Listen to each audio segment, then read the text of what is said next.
Hello everyone, good evening to all of you.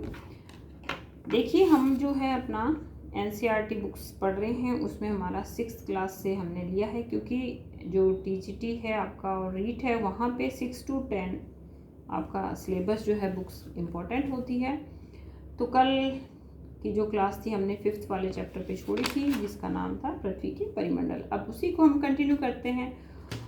और बच्चों, जो वीडियो मैंने कल आप के लिए बनाई थी, डाली थी, तो उसके ऊपर कोई कमेंट नहीं है। तो ये वाली जो टीचिंग होती है वो बोरिंग टीचिंग होती है, क्योंकि इसमें इंटरेक्शन नहीं हो रहा है। आप लोग कोई कमेंट नहीं कर रहे हैं। आपको कमेंट करना चाहिए, अच्छा है, बुरा है, या कुछ न्यू डिमांड आपकी है तो आप मैसेज करिए मेरे को, ताकि मैं अपने अंदर इसमें सुधार करूँ। एक्चुअली मेरा कोई नया यूट्यूब चैनल नहीं है, बहुत पुराना है, 7 साल पहले मैंने बनाया था, बट बीच में कुछ कारणों से मैंने इसको स्टॉप कर दिया था। तो अब मुझे दोबारा से 1 से गिनती गिननी पड़ रही है। आप मेरे यूट्यूब चैनल पे जाएं और पुरानी वीडियो देखिए। कहीं कहीं पे तो मेरे 10,000, 18,000, 38,000 इस तरह से भी व्यू आ रखे हैं, ठीक है। और बहुत ही इंपॉर्टेंट वीडियो है, क्योंकि आपको पता है 6 to 12 जो होता है एनसीईआरटी बुक्स जो हैं वो हमारी किसी भी टीचिंग का एग्ज़ाम हो उसके लिए मोस्ट इम्पॉर्टेंट बुक है। तो मेरा जो वीडियो है टोटल ही आपको, आप बुक्स लेके बैठ जाएं और वहाँ से मैच करें, उससे बाहर जो है चीज़ें नहीं मिलेगी, क्योंकि मुझे पता है कि एग्ज़ाम में पेपर कहाँ से आता है। अभी आप क्या हो, नए हो, तो कोई टाइम मैं भी नहीं थी, मुझे आइडिया नहीं था, लेकिन फिर मैंने भी अपनी बुद्धि से सीखा कि मैं भी शायद बुक्स की हेल्प लेनी चाहिए। जब मैंने उन बुक्स को उठाया, पढ़ा, देखा, तब समझ में आया कि ये पेपर कहाँ से आ रहा है। तो बहुत से बच्चे बिगनर्स होते हैं जिन्हें नहीं पता है कि चीज़ें कहाँ से आ रही हैं और कैसे पढ़ना है। तो वो बच्चे प्लीज़ वीडियो को देखें, और जो बच्चे देख रहे हैं तो आगे दूसरे बच्चों की हेल्प करें। ऐसा ना सोचें कि ये वीडियो मैं उसे सेंड क्यों करूं। ऐसा बेटा कभी नहीं होना चाहिए हमारे मन में, क्योंकि ज्ञान तो वो धन है जो कि हमेशा जितना बांटेंगे उतना बढ़ेगा, ठीक है। तो चलिए, अब ज़्यादा टाइम वेस्ट नहीं करूँगी मैं आप लोगों का, और शुरू करते हैं आज का हमारा। तो कुछ तो हो गया था कल, अब आगे के क्वेश्चंस करते हैं। वायुमंडल कितनी ऊंचाई तक फैला है? तो देखिए 1600 किलोमीटर तक जो है वायुमंडल फैला है। उसकी 5 परतें हैं: शोभमंडल, समताप मंडल, मध्यमंडल, आयनमंडल या बहिर्मंडल।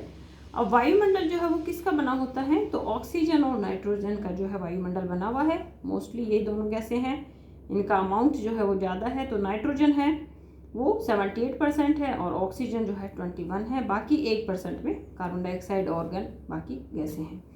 सांसों के लिए क्या आवश्यक है? ऑक्सीजन है। प्राणियों में वृद्धि के लिए आवश्यक है नाइट्रोजन। और पृथ्वी के द्वारा जो गर्मी छोड़ी जाती है, ऊष्मा छोड़ी जाती है, तो उसे कौन ग्रहण करता है, कौन अवशोषित करता है? तो देखिए, कार्बन डाइऑक्साइड गैस जो है वो पृथ्वी की गर्मी को ऑब्जर्व करती है। पृथ्वी जो वायुमंडल है उसका घनत्व सर्वाधिक कहाँ पे होता है? तो समुद्री तल पर वायुमंडल का घनत्व जो है वो सर्वाधिक होता है। और जैसे जैसे हम ऊपर जाएंगे तो घनत्व क्या करेगा? घटता जाएगा।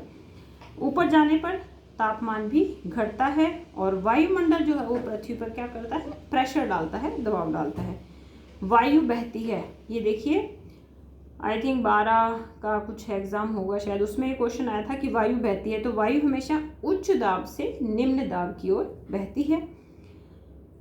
गतिशील जो वायु होती है उसे क्या कहते हैं? पवन कहते हैं। जीवमंडल के प्राणियों को बांटा गया है 2 भाग में, एक तो जंतु और एक पादप। CO2 के बढ़ने से पृथ्वी का जो तापमान है वो बढ़ता है। अब 5th चैप्टर कंप्लीट हो गया है। नेक्स्ट आ गया हमारा पृथ्वी के प्रमुख स्थल मंडल, चैप्टर नंबर 6। फर्स्ट है पहाड़ी। पहाड़ी क्या होता है बेटा? वह स्थलीय भाग जो कि आसपास की भूमि से ऊंचा उठा हो। पर्वत 600 मीटर की से अधिक ऊंचाई एवं खड़ी ढलान वाले जो होते हैं उन्हें पर्वत कहा जाता है, भूआकृति को। पृथ्वी जो है उसके अंदर हमेशा मूवमेंट, गति बनी रहती है, और इसकी 2 प्रकार की गतियां होती है। आंतरिक प्रक्रिया होती है, आंतरिक गति कह सकते हैं। उसमें क्या होता है कि आंतरिक प्रक्रिया के कारण पृथ्वी की सतह कई स्थानों से ऊपर उठ जाती है और कई जगह धंस जाती है। और दूसरी होती है बाह्य प्रक्रिया। तो इसमें क्या होता है? स्थल के ऊपर जो है लगातार टूटने बनने की प्रक्रिया चलती रहती है। अपर्दन क्या होता है?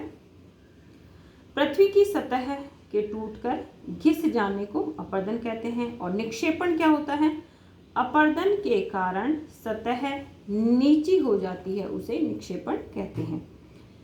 फिर है हिमानी क्या होती है, तो देखो जो पर्वत हैं उस पर हमेशा बर्फ़ जमी रहती है और बर्फ़ जमी से उसके जो नदी बन जाती है तो उस बर्फ़ वाली नदी को क्या कहते हैं, हिमानी कहते हैं। नेक्स्ट है पर्वतों के कितने प्रकार हैं, तो देखिए पर्वत जो हैं वो 3 प्रकार के होते हैं, वलित पर्वत, भ्रंशोस पर्वत और ज्वालामुखी।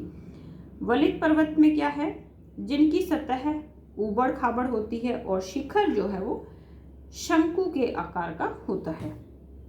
ठीक है, हिमालय, आल्प्स, अरावली आदि ये सब वलित पर्वत है। ठीक है, नेक्स्ट है भ्रंशोस पर्वत। तो भ्रंशोस क्या होता है, जब बहुत बड़ा भाग पहाड़ का टूटकर साइड में हो जाए तथा ऊर्ध्वाकार रूप में व्यवस्थित हो जाए तो उसे भ्रंशोस पर्वत कहते हैं। ऊपर जो उठा हुआ खंड है उसे उत्खंड कहते हैं और जो नीचे धंसा हुआ है उसे हम क्या कहते हैं, द्रोणिका कहते हैं। यूरोप की राइन घाटी और वॉस्जेस पर्वत जो है वो भ्रंशोस पर्वत है। नेक्स्ट थर्ड आता है अब हमारा ज्वालामुखी पर्वत। तो ज्वालामुखी नाम से ही पता चल रहा है कि ज्वालामुखी का इसमें कोई रोल होगा। तो ज्वालामुखी फटने से जो लावा बनता है ठंडा हो जाता है, स्ट्रॉन्ग रूप में वो वापस सेट हो जाता है भूतल पे। तो इस तरह से बने हुए पर्वत को ज्वालामुखी पर्वत कहते हैं। इसमें अफ्रीका का किलिमंजारो और जापान का फ्यूजियामा दोनों ज्वालामुखी है। ठीक है, फिर होता है पठार। अब पठार क्या है, ऊंची उठी हुई सपाट भूमि और ऊपर का जो भाग है उसका एज ए टेबल होता है, टेबल के समान होता है, तो उसे क्या कहते हैं, पठार कहते हैं। ठीक है, तो भारत में दक्कन का पठार, पूर्वी अफ्रीका में पठार में केन्या, तंजानिया, युगांडा, ऑस्ट्रेलिया में पश्चिमी पठार। ठीक है, अफ्रीका का जो पठार है, अब ये पठार जो है वो फेमस क्यों है, तो अफ्रीका का जो पठार है वहाँ पे सोना और हीरा है। ठीक है, भारत का छोटा नागपुर पठार जो है उसमें लोहा, कोयला, मैग्नीज इसलिए पाए जाते हैं, इसलिए वो क्या है, फेमस है। उसके बाद में है कि छोटा नागपुर पठार जो है वो किस नदी के वहाँ है, तो स्वर्णरेखा नदी है और वहाँ पे कौन सा जलप्रपात बनता है, तो हुंडरू जलप्रपात जो है वो छोटा नागपुर में बनता है। तो ये बेटा हमारे 2 चैप्टर कंप्लीट हो गए, थोड़ा सा 5th रह रहा था और ये 6 हो गया। अब नेक्स्ट होगा हमारा 7th और फिर है आपका 8th चैप्टर। ठीक है, ये आपका कंप्लीट हो गया है और उसके बाद फिर हम करेंगे अपना 6th क्लास की हिस्ट्री। तो अगर आपको वीडियो अच्छी लगे तो प्लीज़ कुछ कहना सुनना कर लिया करो, ताकि मुझे भी तसल्ली हो जाए कि हाँ भाई बच्चे जो हैं चीज़ों को पढ़ रहे हैं, सुन रहे हैं, समझ रहे हैं। और जिन बच्चों को नीड है, जिनके पास बुक नहीं है, ला नहीं सकते हैं, पढ़ नहीं सकते हैं, तो आप वहाँ पे भी वीडियो को शेयर करें ताकि वो बच्चे जो हैं आसानी से पढ़ सकें। वीडियो देखने के लिए आप सभी का धन्यवाद।